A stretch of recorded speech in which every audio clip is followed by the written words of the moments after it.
Question है the magnitudes of vectors A and vector B and vector C are 3, 4 and 5 units respectively.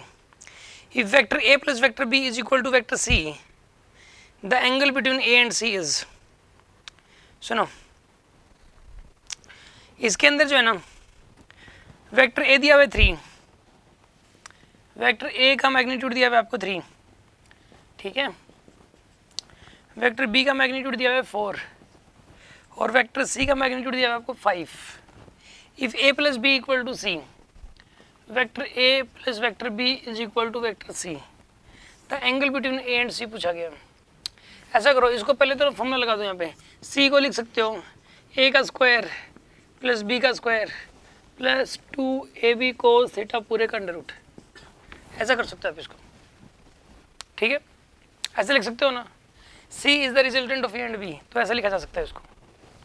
अब C की value put कर दो 5, A की value put करो 3, B की वैल्यू पुट करो 4, 2 into 3 into 4 into cos theta.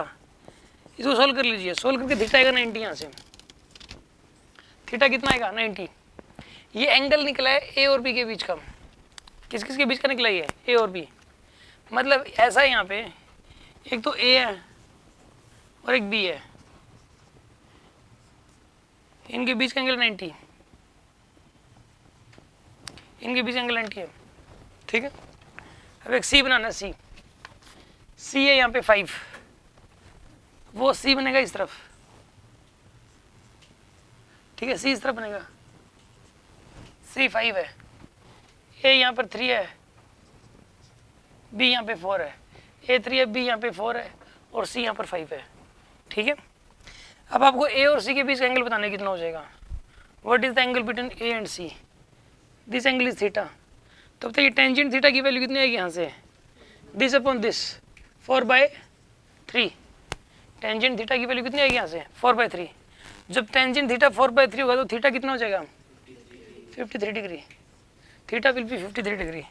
तो इसका आंसर 53 डिग्री आ जाएगा, ठीक है ना.